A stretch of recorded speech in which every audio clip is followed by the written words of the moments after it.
दोस्तों आज के इस वीडियो में मैं लेकर आया हूं artificial intelligence in plant science से जुड़ा हुआ एमसीक्यू। और ये जो टॉपिक है आपके BSc third year 6 semester botany के पेपर फर्स्ट का जो यूनिट 7 है उससे जुड़ा हुआ है। और वीडियो में मैंने जो भी एमसीक्यू इंक्लूड किया हुआ है वो एमसीक्यू प्रीवियस ईयर एग्ज़ाम में आए हैं और आपके आने वाले एग्ज़ाम के लिए इम्पॉर्टेंट है। तो जिन भी स्टूडेंट के 6 सेमेस्टर के एग्ज़ाम होने वाले हैं या फिर एग्ज़ाम हो रहे हैं उनके लिए ये वीडियो बहुत इम्पॉर्टेंट है। तो वीडियो को आप ध्यान से देखिएगा, पूरा देखिएगा, कहीं भी वीडियो को स्किप मत कीजिएगा। तो आइए वीडियो की शुरुआत करते हैं और चलते हैं पहले क्वेश्चन की ओर। तो हमारा आज का पहला क्वेश्चन है, आर्टिफिशियल इंटेलिजेंस को कहा जाता है।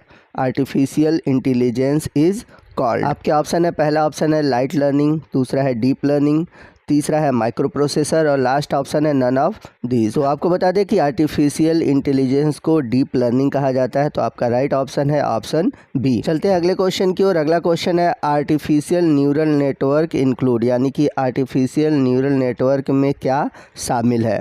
आपके ऑप्शन है, पहला ऑप्शन है पैटर्न रिकॉग्निशन, सेकेंड है फोरकास्ट, थर्ड ऑप्शन है ऑप्शन ए और बी दोनों, और लास्ट ऑप्शन है नन ऑफ दीज। तो आपको बता दें कि आर्टिफिशियल न्यूरल नेटवर्क में पैटर्न रिकॉग्निशन यानी कि पैटर्न की पहचान और पूर्वानुमान यानी कि फोरकास्ट, ये दोनों ही इंक्लूड है। तो आपका जो राइट ऑप्शन है ऑप्शन सी है, ए एंड बी बोथ, यानी कि ए और बी दोनों ही ऑप्शन सही है। चलते हैं अगले क्वेश्चन की ओर। अगला क्वेश्चन है, न्यूरल नेटवर्क का आविष्कार किया था। Neural network was invented by. आपके ऑप्शन है, पहला ऑप्शन है वॉरेन मैककुलोच, दूसरा है वाल्टर पिट्स, थर्ड है स्टैनफोर्ड और लास्ट ऑप्शन है ए और बी दोनों ऑप्शन। तो आपको बता दें कि न्यूरल नेटवर्क का जो आविष्कार था वॉरेन मैककुलोच और वाल्टर पिट्स, इन दोनों द्वारा किया गया था। तो आपका जो राइट ऑप्शन है ऑप्शन डी सही है। अगला क्वेश्चन है, आर्टिफिशियल न्यूरल नेटवर्क का आविष्कार किया था, यानी कि artificial neural network was invented by.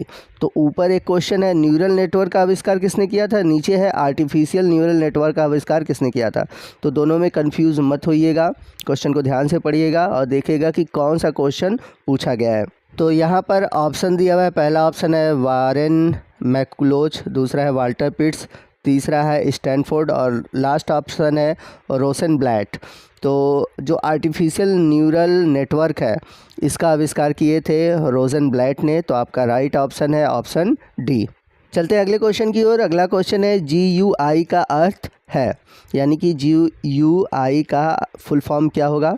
पहला ऑप्शन है ग्राफिकल यूज़र इंटरफेस, दूसरा है जीन यूज़र इंटरफेस, तीसरा है जेनेटिक यूज़र इंटरफेस और लास्ट ऑप्शन है इनमें से कोई नहीं। तो आपको बता दें कि GUI का पूरा नाम है ग्राफिकल यूज़र इंटरफेस। तो आपका राइट ऑप्शन है ऑप्शन ए। अगला क्वेश्चन है, GA का अर्थ है। तो यहाँ पर आपके ऑप्शन है, पहला ऑप्शन है जेनेटिक एनालिसिस, दूसरा है जनरल एनालिसिस, तीसरा है जीन एनालिसिस और लास्ट है जेनेटिक एल्गोरिदम। तो GA का अर्थ होता है जेनेटिक एल्गोरिदम। तो आपका राइट ऑप्शन है ऑप्शन डी। अगला क्वेश्चन है, the method based on inheritance mutation selection and cross over technique is, यानी कि वंशागति, उत्परिवर्तन, चुनाव तथा क्रॉस ओवर तकनीक किस पर आधारित विधि है। आपके ऑप्शन है, पहला ऑप्शन है GA, दूसरा है AI, तीसरा है IoT और लास्ट है ANN। तो आपको बता दें कि इस क्वेश्चन का जो राइट ऑप्शन है ऑप्शन ए है GA। अगला क्वेश्चन है, genetic algorithm is inspired by whose principle, यानी कि जो जेनेटिक एल्गोरिदम है जो GA है वह किसके सिद्धांत से प्रेरित है। आपके ऑप्शन है, पहला ऑप्शन है लेमार्क, दूसरा है डार्विन, तीसरा है डिब्रीज और लास्ट है मेंडल। तो आपको बता दें कि जो GA है वह डार्विन के सिद्धांत से इंस्पायर्ड है। तो आपका राइट ऑप्शन है ऑप्शन बी। अगला क्वेश्चन है, पहला GA उत्पाद बना था, the first GA product was made by. तो पहला हाइब्रिड जेनेटिक एल्गोरिदम बना था सन 1980 में, यानी कि 1980 में। तो आपका राइट ऑप्शन है ऑप्शन डी। अगला क्वेश्चन है, हाइब्रिड जेनेटिक एल्गोरिदम कहा जाता है, यानी कि hybrid genetic algorithm is also called. आपके ऑप्शन है, पहला ऑप्शन है मेमेटिक एल्गोरिदम, दूसरा है जीन एल्गोरिदम, तीसरा है जनरल एल्गोरिदम और लास्ट है नन ऑफ दीज। तो आपको बता दें कि मेमेटिक एल्गोरिदम को कहा जाता है हाइब्रिड जेनेटिक एल्गोरिदम। तो आपका राइट ऑप्शन है ऑप्शन ए। चलते हैं अगले क्वेश्चन की ओर। अगला क्वेश्चन है the author of the book adaptation in natural and artificial system is, यानी कि अडेप्टेशन एवं नेचुरल एंड आर्टिफिशियल सिस्टम पुस्तक के कौन लेखक हैं। आपके ऑप्शन है, पहला ऑप्शन है रेचनबर्ग, दूसरा है जे फोगल, तीसरा है जॉन हॉलैंड और लास्ट है पीटर्सबर्ग। तो राइट ऑप्शन है ऑप्शन सी जॉन हॉलैंड। चलते हैं अगले क्वेश्चन की ओर। अगला क्वेश्चन है the second GA product was, यानी कि दूसरा GA उत्पाद था। आपके ऑप्शन है, पहला ऑप्शन है इवोल्वर, दूसरा है स्कीमा, तीसरा है एक्सेलिस और लास्ट है इल्किट। तो राइट ऑप्शन है ऑप्शन ए इवोल्वर। अगला क्वेश्चन है इवोल्वर प्रकाशित हुआ था। इवोल्वर वॉज पब्लिश्ड इन। तो आपको बता दें कि इवोल्वर जो है 1989 में प्रकाशित हुआ। तो आपका राइट ऑप्शन है ऑप्शन सी। चलते हैं अगले क्वेश्चन की ओर। अगला क्वेश्चन है the best example of fuzzy logic is, यानी कि फजी लॉजिक का सबसे अच्छा उदाहरण है।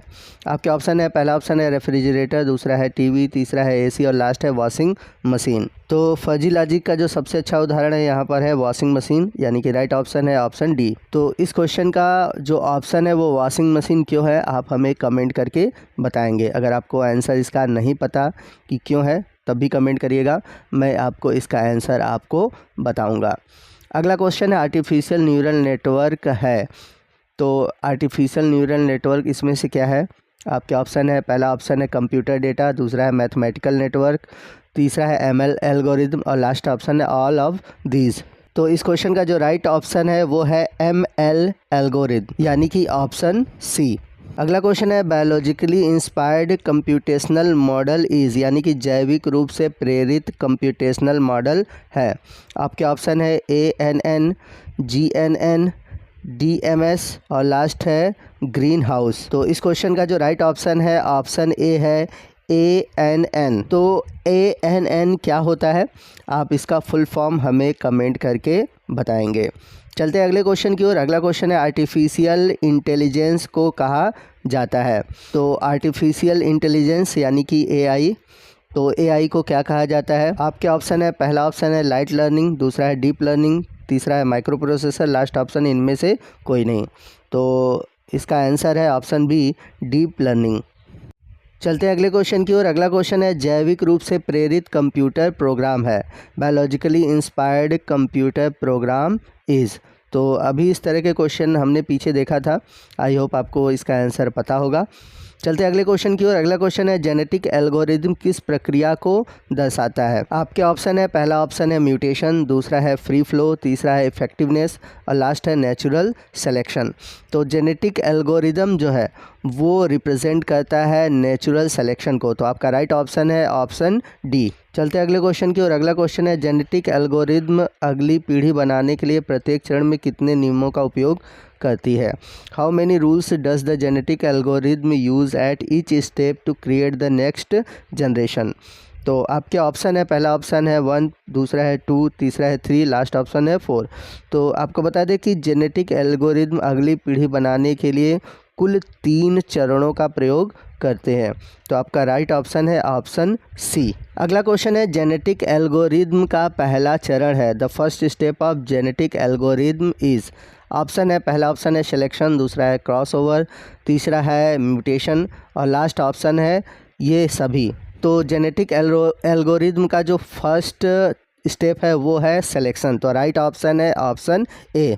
अगला क्वेश्चन है जेनेटिक एल्गोरिदम का विकास किया था। Genetic algorithm was developed by. तो जो जेनेटिक एल्गोरिदम है ये डेवलप किया गया था जॉन हॉलैंड के द्वारा। तो आपका राइट ऑप्शन है ऑप्शन सी। अगला क्वेश्चन है किस तकनीक में डेटा ब्लॉक में स्टोर किया जाता है। In which technique data is store in block. तो आपके ऑप्शन है, पहला है ब्लॉकचेन, दूसरा है फजी लॉजिक, तीसरा है एक्सपर्ट सिस्टम, लास्ट है क्लोज चेन। तो आपको बता दें कि जो डेटा है वो ब्लॉक में स्टोर किया जाता है ब्लॉकचेन टेक्निक द्वारा। तो आपका राइट ऑप्शन है ऑप्शन ए। अगला क्वेश्चन है hardware that detect changes in environment and collect data, यानी कि ऐसा हार्डवेयर जो किसी वातावरण में परिवर्तन का पता लगाने और डेटा को एकत्र करता है। आपके ऑप्शन है, पहला ऑप्शन है IoT सेंसर, दूसरा है AI सेंसर, तीसरा है IT सेंसर और लास्ट ऑप्शन है ICT सेंसर। तो आपको बता दें कि इस क्वेश्चन का जो राइट ऑप्शन है IoT सेंसर। ये ऐसा सेंसर है जो कि इन्वायरमेंट में चेंजेस का पता लगाता है और डेटा को स्टोर करता है। अगला क्वेश्चन है जीपीट उदाहरण है, जीपीट इज़ एग्जाम्पल ऑफ। आपके ऑप्शन है, पहला ऑप्शन है AI सेंसर, दूसरा है ICT सेंसर, तीसरा है IoT सेंसर, लास्ट ऑप्शन है ऑल ऑफ दीज। तो आपको बता दें कि जो जीपीट है ये IoT सेंसर का एक एग्जाम्पल है। तो आपका राइट ऑप्शन है ऑप्शन सी। अगला क्वेश्चन है फजी लॉजिक कितने घटक है, how many components of fuzzy logic are there. तो फजी लॉजिक के कुल 4 घटक हैं। तो आपका राइट ऑप्शन है ऑप्शन डी। चलते हैं अगले क्वेश्चन की ओर। अगला क्वेश्चन है फजी लॉजिक का विकास किसने किया था, who developed the fuzzy logic. आपके ऑप्शन है, पहला ऑप्शन है लोटफो जाहेद, तीसरा है भार्गव, चौथा है एस चांद और लास्ट ऑप्शन है इन सभी ने। तो आपका जो राइट ऑप्शन है ऑप्शन ए है लोटफी जाहेद। अगला क्वेश्चन है a form of many valued logic in which the truth value of a variable can be any real number between 0 and 1 is, यानी कि बहुमूल्यवान तर्क का एक रूप जिसमें कि चर का सत्य मान 0 और 1 के बीच कोई वास्तविक संख्या हो सकती है। तो बहुत घुमा फिरा के क्वेश्चन है, इतना ज़्यादा दिमाग लगाने की ज़रूरत नहीं है। सीधे से जानिए कि इस क्वेश्चन का जो राइट ऑप्शन होगा वो होगा ऑप्शन सी फजी लॉजिक। तो दोस्तों इसी के साथ हमारा आज का ये वीडियो ख़त्म होता है।